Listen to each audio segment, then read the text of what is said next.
Revista Espírita, agosto de 1865. Artigo: O Espírito Batedor de Dibbelsdorf, Baixa Saxônia. Pelo Dr. Kerner. Traduzido do alemão por Alfred Pirou. A história do espírito de Dibbelsdorf, ao lado da sua parte cômica, encerra uma parte instrutiva, segundo ressalta de velhos documentos publicados em 1811, pelo pregador Capelli. A 2 de dezembro de 1761, às 6 horas da tarde, uma espécie de martelar, que parecia vir do chão, foi ouvida no quarto ocupado por Antônio Quetelut.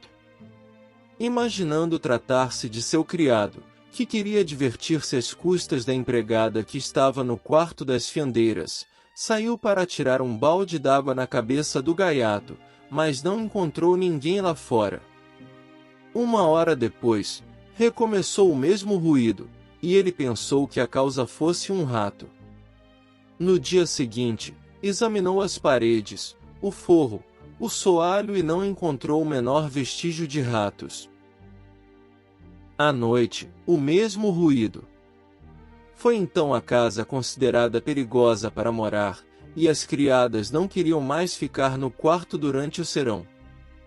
Pouco depois cessou o ruído, para reaparecer a 100 passos de distância, na casa de Luiz Quetelut, irmão de Antônio, e com inusitado vigor.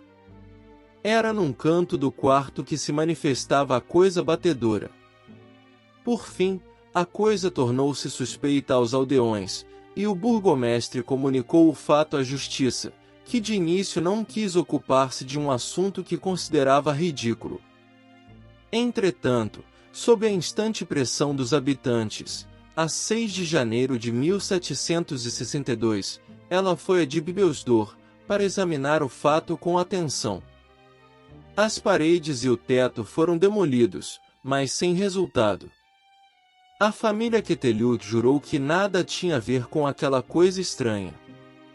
Até então ninguém havia se comunicado com o batedor. Um dia, um indivíduo de Nagão armou-se de coragem e perguntou: "Espírito batedor, ainda estás aí?" Ouviu-se uma pancada. "Podes dizer qual é o teu nome?" Foram ditos vários nomes, mas o espírito deu uma pancada ao ser pronunciado do interlocutor. "Quantos botões há em minha roupa?" Foram dadas 36 batidas. Contados os botões, verificou-se que eram mesmo 36. A partir desse instante, a história do espírito batedor espalhou-se pelas imediações, e todas as tardes, centenas de moradores de Brunswick iam a Dibbelsdorf, assim como ingleses e uma porção de curiosos estrangeiros.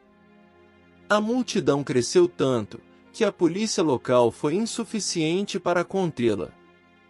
Os camponeses tiveram que reforçar a guarda durante a noite, e foram obrigados a estabelecer filas para a entrada dos visitantes. Essa afluência de pessoas pareceu motivar o espírito a manifestações mais extraordinárias, passando a formas de comunicação que atestavam sua inteligência. Jamais ele se atrapalhou nas respostas.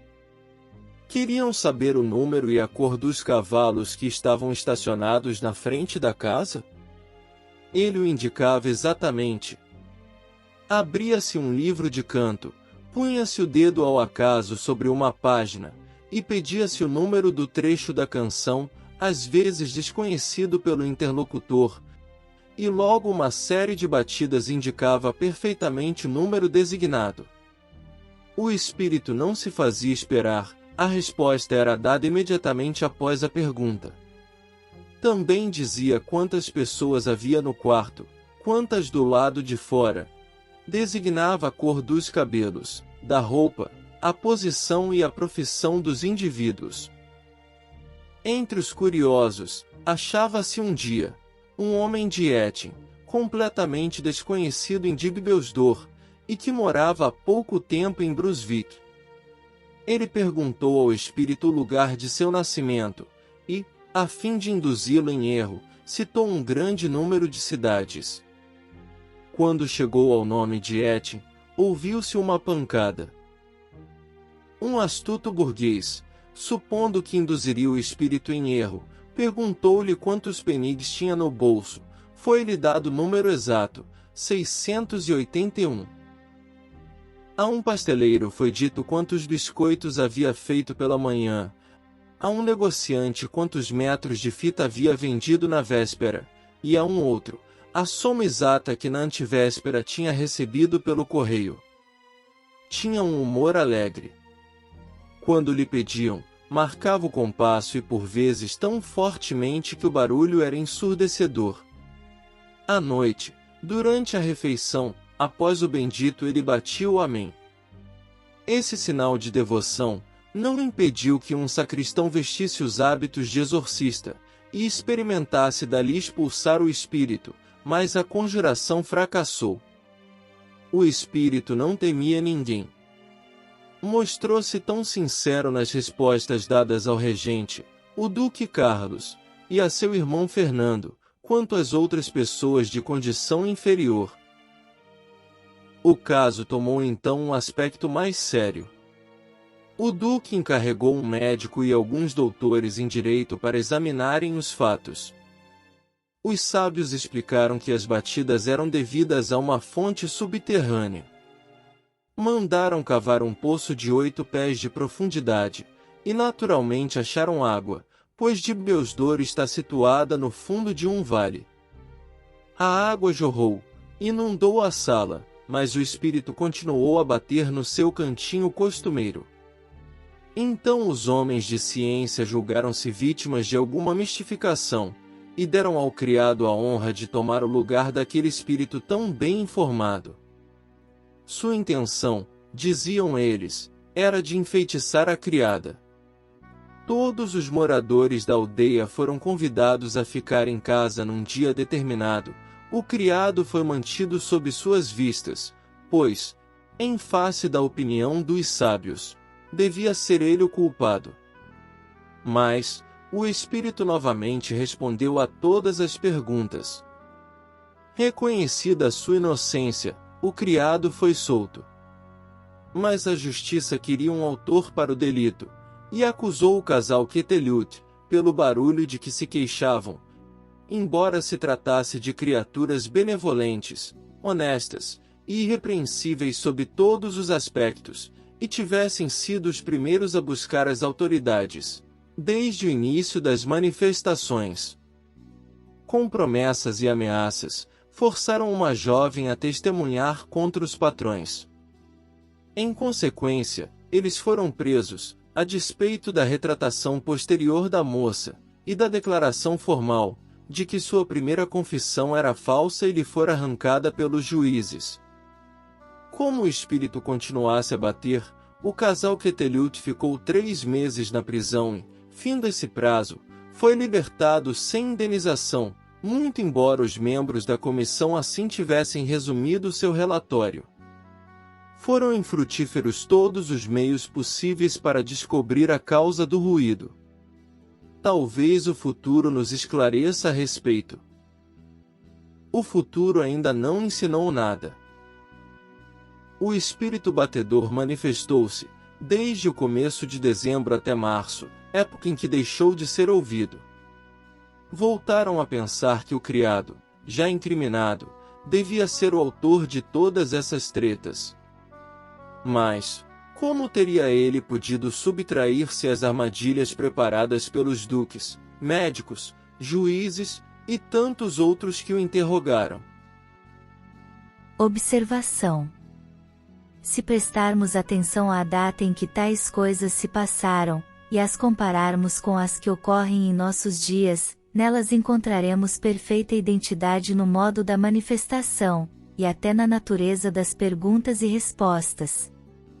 Nem a América, nem a nossa época descobriram os espíritos batedores, como não descobriram os outros, como o demonstraremos por inúmeros fatos autênticos e mais ou menos antigos.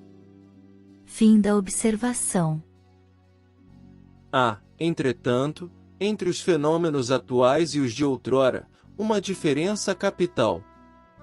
É que esses últimos eram quase todos espontâneos, enquanto que os nossos se produzem quase que à vontade de certos médios especiais. Esta circunstância permitiu que fossem mais bem estudados, e sua causa mais aprofundada.